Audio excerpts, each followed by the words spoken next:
हमारा जो भ्रष्टाचार है, भ्रष्टाचार ने शिष्टाचार खो दिया, शिष्टाचार खो गया था, बुजुर्गों का सम्मान कैसे होगा? वो सम्मान ये भ्रष्टाचार ने खो दिया, क्योंकि हमारे जो बुजुर्ग है सरकार ने कोई समाधान नहीं किया।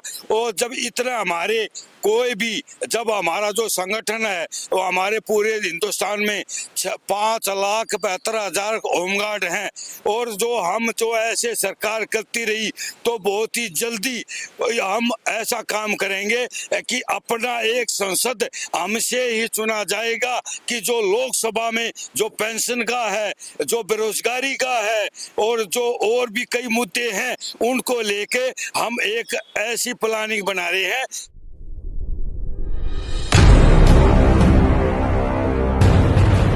कहते हैं घमंड तो रावण का भी नहीं रहा, घमंड करना भी नहीं चाहिए। और जब सत्तासीन सरकारें जब घमंड करती हैं तो उनको घमंड तोड़ने के लिए कोई ना कोई आगे बढ़ता है और वो घमंड तोड़ा जाता है। हम अक्सर कहते हैं कि हमें अपने बुजुर्गों का सम्मान करना चाहिए, और बुजुर्गों का सम्मान देश का सम्मान है। अब वो चाहे बुजुर्ग हो, चाहे वो अर्धसैनिक बल हो या कोई भी हो, अगर उनका सम्मान देश में सुरक्षित नहीं है तो फिर किसका सम्मान सुरक्षित है? और सम्मान के साथ साथ अधिकार, अगर इस देश के अपने बुजुर्गों को उनका अधिकार नहीं दे सकता तो देश में कहाँ न्याय है? और आज लगातार EPS 95 की हम लोग बात कर रहे थे, OROP की हम लोग बात कर रहे थे, जिस तरह से पूर्व सैनिक जुड़े और उनका समर्थन मिला पिछली वीडियो में, वो EPS 95 के बुजुर्गों को उनके अंदर जोश दुगना हो गया है। मैं बता दूं, आज मुझे देश के कई भागों से कॉल आई, खासकर मुझे चित्तौड़गढ़ से कॉल आया। मैं धन्यवाद करना चाहता हूं साथी का, जिन्होंने कहा हमारे 50 लोग तैयार हैं, बताइए कब आना है दिल्ली। कलकत्ता से लोग पूछ रहे हैं कब आना है दिल्ली, दिल्ली चलो, क्या बुलंद हो रहा है नारा। और पलक के वीडियो के बाद तो दिल्ली चलो की बात इतनी तेजी से फैल गई है कि अब दिल्ली चलो का सबके मन में यही है कि भाई कैसे भी दिल्ली पहुंचना है। लेकिन दिल्ली पहुंचने से पहले हम चाहते हैं कि पूरे देश में अलख जग जाए और दिल्ली तैयार हो जाए आपको संभालने के लिए, क्योंकि अब बुजुर्गों को संभालना, बुजुर्गों को रखने रहने की व्यवस्था करना, वो सब जिम्मेवारी हम लोगों की जिम्मेवारी है। तो हम वो जिम्मेवारी पूरी बखूबी निभाएंगे, तभी हम कॉल देंगे। जब हम पूरी तरह से मजबूत हो जाएंगे कि हाँ अब हमें बुलाना चाहिए, तब तक आप और लोगों को जोड़िए, संगठन को मजबूत करिए और इकट्ठा हो जाइए, क्योंकि लड़ेंगे और जीतेंगे। दिल्ली फतेह करनी है, मैं फिर से दोहरा रहा हूं, दिल्ली फतेह करनी है और लड़ेंगे और जीतेंगे। आज बहुत बड़ी खुशखबरी है आप लोगों के साथ। आज मैं एक ऐसे व्यक्ति से मिलाना चाहता हूं जो पिछले 20 सालों से एक लड़ाई लड़ रहे हैं। वो लड़ाई लड़ रहे हैं देश के होम गार्डों की। होम गार्ड तो समझते ही होंगे आप, हर देश के हर हिस्से में होम गार्ड मिलेंगे आपको। ये होम गार्ड वही पुलिस है जो पुलिस के नीचे काम करके पुलिस के सारे काम करती है, लेकिन आज वो पीड़ित है, आज वो परेशान है, और आज उनके बुजुर्गों का हाल और भी बुरा है। तो होम गार्ड के जो अध्यक्ष हैं दिल्ली के, सुरेश जी हमारे साथ हैं और सुरेश जी की पूरी टीम हमारे साथ है। इन्होंने कहा है देखो, सबसे पहले बुजुर्गों का सम्मान। सुरेश जी कहते हैं सबसे पहले EPS 95 जिनको 700-800 पेंशन मिलती है, हम उसका सम्मान करेंगे। और हम पूरे होम गार्ड की टीम, दिल्ली के अंदर 8 से 10 हजार होम गार्ड हैं और उससे भी ज्यादा लोग हैं, उनके परिवार हैं, वो सब होमगार्ड कह रहे हैं कि हम दिल्ली में आपके साथ कंधे से कंधा मिलाकर लड़ाई लड़ेंगे और हम अपनी बात भी कहेंगे, क्योंकि हमारे साथ भी अत्याचार और अन्याय हो रहा है। सबसे पहले मैं सुरेश जी आपसे पूछना चाहता हूँ, बुजुर्गों का क्या हाल आता है? जैसे होम गार्ड की बात कर रहे थे, बुजुर्गों का तो बहुत बुरा हाल है। हाँ। वे तो ये कहते हैं कि हमने किस देश में जन्म लिया। हाँ। कि हमारी यह दुर्दशा हुई। हाँ। जो हमारा भारत देश है। हाँ। वो तो भारत देश ऐसा होना चाहिए। हाँ। बुजुर्गों का सम्मान होना चाहिए। हाँ। हमारे बड्डों का सम्मान नहीं है तो फिर किसका सम्मान होगा? असली होता हमारे बड्डों का सम्मान, बड्डों का सम्मान होगा तो वो परमात्मा हमारा भी सम्मान करेगा। जब बड्डों का सम्मान नहीं है, उनको पेंशन नहीं मिलती है, उनको अधिकार नहीं मिलते हैं, 2,500 रुपये, 1,000 रुपये, 1,500 रुपये, ये 700-800 रुपये, जो भी अलग स्टेटों में जो पेंशन मिली जा रही है, 1,000 को तो सरेंडर है और बाकी कहाँ जाएगा? और जैसे हमारे जो होमगार्ड है या सैनिक है, 1940 से है, वो जो भूतपूर्व सैनिक है, वे उनके जो बड्डे हैं उनको भी पेंशन पे दफ्तर की ठोकरें खा रहे हैं।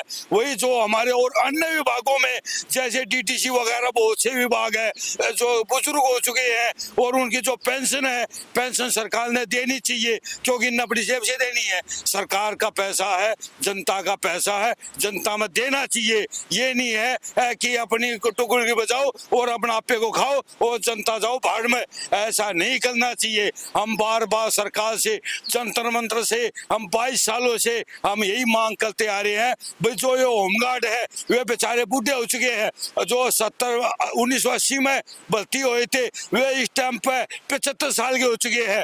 वो 75 साल को बाई चांस दिल्ली में 2500 पेंशन मिलती है, 2500 में से 1000 का सिलेंडर आ जाता है। वो तो वृद्धा पेंशन है, लेकिन वृद्धा पेंशन भी कह रहे हैं 2500 तो भी कम है, लेकिन जो 2500 की पेंशन है सुरेश जी, इन EPS 95 वाले बुजुर्गों को तो 700-800 पेंशन मिल रही है। कितने शर्म की बात। 700-800 में क्या होएगा? 700-800 में आप पूरी दिल्ली में बस बदल कर चलते हैं ना, तो 700-800 रुपये दिल्ली का चक्कर काटने में लग जाएंगे। मुझे लगता है DTC का कार्ड भी महंगा बनता होगा। हाँ, वो भी महंगा पड़ा है। लेकिन जो सरकारें हैं, भारत सरकार से यही बात करते हैं, हम यही मांग करते हैं कि जो हमारे बुजुर्ग हैं और उनका सम्मान करो। सरकार का, दिल्ली सरकार हो, क्या राजस्थान सरकार हो, क्या मध्य प्रदेश सरकार हो, क्या उत्तराखंड हो या पंजाब हो या हिमाचल हो, कोई भी स्टेट हो, सबसे पहले है जो हमारे बुजुर्ग है उनका सम्मान करो। जो उनका अधिकार पेंशन का है उनका अधिकार दो, और उनका अधिकार दोगे तो एक हमारी देश की, जो भारत सरकार कहती है दूसरे देशों में रुका लगा हुआ है, भाई भारत में सबका सम्मान हो रहा है, सबको समान काम समान वेतन दिया जा रहा है, लेकिन ना तो कोई सम्मान है ना कोई वेतन है। और बहुत सी स्टेट तो ऐसी है सिर्फ ऑर्डर चलते हैं, काम नहीं होता और ऊपर से बताते कुछ है, नीचे मिलता कुछ है, और इस समय तो बहुत ही बुरी हालत है। सुरेश जी, लगातार आपने बड़े बड़े आंदोलन किए, अभी भी हजारों की संख्या में जंतर मंतर पर आंदोलन हुआ होमगार्ड का, संख्या तो है, लेकिन ये छोटे छोटे ग्रुप में लोगों को सरकार किसी की नहीं सुन रही, ना होमगार्ड की सुन रही है, ना अर्धसैनिक बलों की सुन रही है, ना EPS 95 की सुन रही है, और ये सब अलग अलग लड़ाई लड़ रहे हैं। अब जो दिल्ली फतेह की योजना बनी है, जो एक विचार आया है कि भाई सबको इकट्ठा कर लो और अपना MP खुद सरकार में भेज दो। अगर हमारा MP होगा तो MP तो कानूनी बनाता है MP, तो हम कानून के जरिए अपना खुद ही ले लेंगे। अब हम मांगेंगे नहीं, हम खुद सिंहासन खाली करोगे जनता आती है। क्या कहेंगे आप? मैंने भारत सरकार को बार बार मैं ज्ञापन दिए और ज्ञापन में 20 सालों से ज्ञापन देता रहा हूँ। उसमें ये कहा गया, भाई आप माननीय प्रधानमंत्री जी, गृह मंत्री जी, आप एक लोकसभा में क्वेश्चन उठाइए कि जो ये 1940 से होमगार्ड बनी है इनका समाधान किया जाए। लेकिन सरकार ने कोई समाधान नहीं किया। और जब इतना हमारे कोई भी, जब हमारा जो संगठन है वो हमारे पूरे हिंदुस्तान में 5,72,000 होमगार्ड हैं, और जो ऐसे सरकार करती रही तो बहुत ही जल्दी हम ऐसा काम करेंगे कि अपना एक संसद हमसे ही चुना जाएगा कि जो लोकसभा में जो पेंशन का है, जो बेरोजगारी का है और जो और भी कई मुद्दे हैं उनको लेके हम एक ऐसी प्लानिंग बना रहे हैं कि जो अपना संसद चुन के पार्लियामेंट में भेजेंगे। जो अपना अधिकार है होमगार्ड का होया या DTC का पेंशन का होया या भूतपूर्व सैनिक का होया या फिर हमारे जो बूढ़े आदमी है EPS का होया, जितने भी ये मामले हैं, हम एक पूरे देश में हमारी एक मुहिम चली हुई है, पूरे देश के जितने भी होमगार्ड हैं, और उनको ये संदेश देना चाहता हूँ दिल्ली के माध्यम से, आप अपनी एकता बना के बहुत ही जल्दी दिल्ली आओ। हम आपको समय बताएंगे, क्योंकि जो ऐसा चलता रहा, हमें नू लगा लो कि 70 साल हो गए हैं इस मामले को होमगार्ड को बने भी, लेकिन अभी तक पार्लियामेंट में 1-2 क्वेश्चन उठे हैं, उसमें भी कोई समाधान नहीं हुआ। इतने हम अपने संसद पार्लियामेंट में नहीं बेचेंगे, चुन के नहीं बेचेंगे। इतने इन चीजों का जो मैंने बताया है, इन चीजों का समाधान नहीं हो सकता। ये नहीं भूतपूर्व सैनिक हुए और EPS वगैरह हुए, जितने हमारे बुजुर्ग हुए, सबको हम एकता करके हम दिल्ली में फतेह करेंगे। फिर देखते हैं हमें हमारी मंजिल से। देखा आपने, जो हम लोगों पे सवाल उठा रहे थे, जो कह रहे थे दिल्ली फतेह नहीं हो सकती, ये है प्लान। अगर कहते ना खुली मुट्ठी तो खाक की और बंद मुट्ठी लाख की, आज EPS 95 पूरे देश में इकट्ठा हो गया, उनको देखा देखी पूर्व सैनिक इकट्ठे हो गए, कल मैंने पूर्व सैनिक, अब होम गार्ड इकट्ठे हो गए।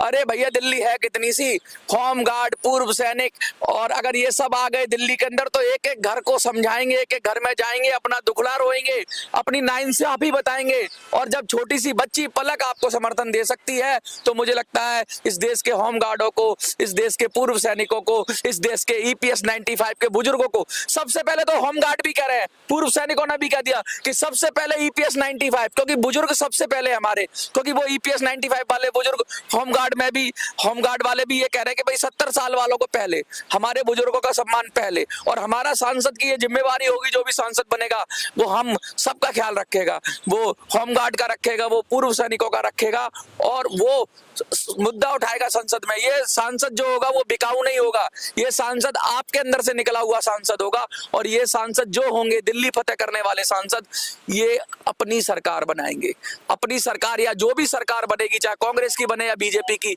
हमारे बगैर अब किसी की सरकार नहीं बनेगी। हम दिल्ली में 7 सीटों पर जीत का झंडा गाड़ेंगे, और आज होम गार्ड भी जुड़ गए हैं। कल को कोई और संगठन आता है, ऐसा संगठन जो मुझे लगता है, अब मैं आपसे पूछना चाहता हूं, मैं आपसे एक सवाल पूछना चाहता हूं, मैं आपसे जानना चाहता हूं, क्या हमारी लड़ाई में हमें होम गार्डों को भी साथ लेना चाहिए? ये आज आए हैं सुरेश जी हमारे साथ, इनके पीछे हजारों की संख्या में लोग हैं। जब भी ये जंतर मंतर प्रोग्राम करते हैं, जैसे आप ईपीएस 95 वालों ने जब रामलीला मैदान में प्रोग्राम किया तो 10,000 के करीब लगभग लोग थे, आए गए। ऐसे ही होम गार्ड भी 8-10 हजार कभी भी इकट्ठे हो जाते हैं, और होम गार्ड भी परेशान है, पूर्व सैनिक भी परेशान है, और सबसे ज्यादा तो हमारे बुजुर्ग ईपीएस 95 वाले परेशान है।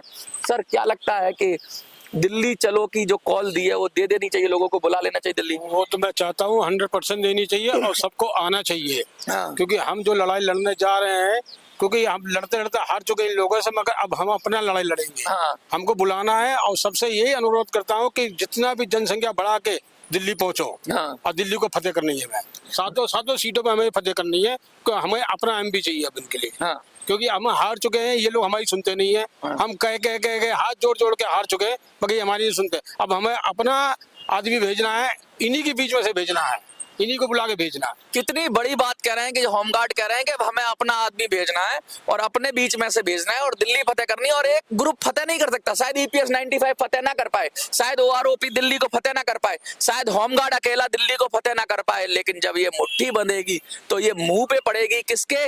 उन सत्ता के मद में जो पागल हो गए, हाथी की तरह पागल है, उनके मुंह पे ऐसी मुट्ठी पड़ेगी। ये जनता की सरकार बनेगी, और जनता की सरकार के अंदर ऐसे लोग जब जुड़ जाएंगे तो जब हमारा एमपी होगा तो जनता के मुद्दे उठाए जाएंगे। अभी कोई भी कुछ भी, कोई आती है सरकार, कुछ भी अपने मनमाने तरीके से योजनाएं बनाती है, किसी ने कोई मांगा नहीं हो तब भी उसको देती है, और जो मांग रहे हैं 20-20 साल से, 22-22 साल से, 8-8, 10 साल से ईपीएस वाले मांग रहे हैं।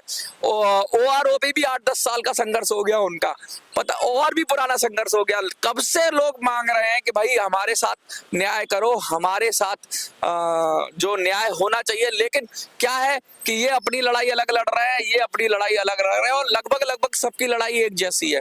तो सबको कुछ कहना चाहते हैं? हाँ, मैं जो है अभी यूपी में कम से कम 8-10 होमगार्ड रिटायरमेंट हुए हैं। हाँ। जिनको एक अठन्नी भी गवर्नमेंट की तरफ से नहीं मिली है। हाँ। एक शख्स है जो कि अभी बेचारे का एक्सीडेंट हुआ। हाँ। अब उसके पास तो जो तनख्वाह मिलती थी वो तो खर्च हो गई, रिटायरमेंट होने के बाद उसका पैसा नहीं है। आज ये उसके पास ये नहीं है कि वो अपना इलाज किसी प्राइवेट में या सरकारी में तो खैर होता नहीं इलाज, ईपीएस वालों को भी इलाज नहीं कहीं नहीं होता। और बेचारा आज होमगार्ड अगर वो पेंशन पाता हुआ या कुछ मिल रहा था, अगर जो सरकार ने उसको रिटायर किया था, अगर कुछ देते तो उसी से वो अपना खर्चा या अपना इलाज करा सकता था, मगर आज नहीं करा पा रहा। आज यानी कि भूखे मरने की कगार पे, यानी कि भारत की सेवा करने के बाद भी इंसान आज भूखा मर रहा है, तो लानत हम लोग को इसी पर। देखिए कितनी बड़ी बात कही है। और अब जनता के मुद्दे उठेंगे, अब जनता की सरकार बनेगी। आज लिख देना सब, अब की बार जनता की सरकार। आज आपको लिखना पड़ेगा, आज आपको जो लिखना है, दिल्ली चलो अब की बार जनता ही सरकार, जनता की सरकार। क्योंकि अब हम जनता से जुड़े हुए लोगों को इकट्ठा कर रहे हैं और हम कह रहे हैं कि अब की बार जनता ही सरकार। और सबसे बड़ी बात है, ये लिखना है आपको कमेंट में, अब की बार जनता ही सरकार। फिर से ध्यान से मेरी बात नोट कर लिए, क्या लिखना है कमेंट में? अब की बार जनता ही सरकार। और EPS 95 वालों, OROP वालों, अगर होमगार्ड को भी, होमगार्ड तो कह रहे हैं सबसे पहले आप अपना कर लेना, होमगार्ड तो इतने बड़े दिल वाले हैं, ये कह रहे हैं सबसे पहले हमारे बुजुर्गों का सम्मान, तो आप अपना काम कर लेना और इनको भी साथ ले लेना। अगर इनको साथ लेना है तो यस भी लिख देना कि हाँ होमगार्ड को भी साथ ले लो। क्यों सुरेश जी? ना बिल्कुल, हम तो तन मन धन से साथ चलने के लिए तैयार है। जितने भी हमारे भारत में है 5 लाख के आसपास जो होमगार्ड है, हाँ। सबको ऐलान कर दिया जाएगा। अब भाई हमारे को जो 1940 से जो हमारे पे शोषण हुआ है और 1940 से लेकर ये कहते हैं कि देश आजाद है, मैं कहता हूँ देश आजाद है लेकिन होमगार्ड गुलाम है, आज भी गुलाम है। और जो ये बार बार में भर्ती करके, और सबसे पहले होता है हमारा जो भ्रष्टाचार है, भ्रष्टाचार ने शिष्टाचार खो दिया, शिष्टाचार खो गया था, बुजुर्गों का सम्मान कैसे होगा? वो सम्मान ये भ्रष्टाचार ने खो दिया, क्योंकि हमारे जो बुजुर्ग है उनसे हम चले हुए हैं, हमारी वे पीटी है, हमारे वे बहुत बड़े, हमारी सर पर हाथ होता है, उनका आशीर्वाद होता है। जब वे दुखी होकर चले गए देश से तो हमें लालच है। लोग मर गए हैं अपनी पेंशन के इंतजार में, ऐसे ही चले गए, लोगों की कहते हैं मृत्यु हो गई। और एक बार और, सबसे पहले मैं, जो भी आप लोग वीडियो देख रहे हैं, मैं एक नंबर बताना चाहता हूँ, लगातार मैं नंबर बताता हूँ, इस पे मिस कॉल कर देना आप, आपका नंबर मेरे पास आ जाएगा 8375009595 8375009595। इसी पे व्हाट्सएप कर देना, मैं स्क्रीन पे भी ये चलता रहेगा नंबर, आप व्हाट्सएप भी कर सकते हो, कॉल भी कर सकते हो, आपका नाम रजिस्टर्ड हो जाएगा। और बता देना कितने लोग कहाँ से आओगे, तो कि मुझे लगातार लोग फोन कर रहे हैं। तारीख का इंतजार करो, तारीख भी बताएंगे, दिल्ली भी बुलाएंगे। और बुजुर्गों के सम्मान में होमगार्ड मैदान में, बिल्कुल मैदान में होगी होमगार्ड। जैसे पार्लियामेंट में 2002 में 3 में पार्लियामेंट में होमगार्ड का क्वेश्चन उठा गया 2000, और हमने जो RTI लगाई, RTI में बोल दिया भाई वह फाइल नष्ट कर दी गई है। अरे हाईकोर्ट के भी आदेश हो रही है और पार्लियामेंट के भी आदेश हो लिए, लेकिन वो फाइल नष्ट करके आज हमारी वह दुर्दशा हो रही है। और इसी दुर्दशा कोई से देश में नहीं मिलेगी जो हिंदुस्तान में होमगार्ड की और बुजुर्गों की, दोनों की हो रही है। क्योंकि हमारे बुजुर्ग तो भीख मांग मांग के अपना गुजारा करते हैं, इससे दुर्भाग्य क्या होगा इस देश में। कितनी बड़ी बात कही है। और बुजुर्गों के सम्मान में होमगार्ड मैदान में, और लिख दो अब की बार जनता की सरकार, अब की बार जनता ही सरकार, और होमगार्ड को भी साथ लेना है तो एक बार यस लिख देना। और मुझे लगता है यस लिखोगे आप। देखते रहिए मिनी संसद।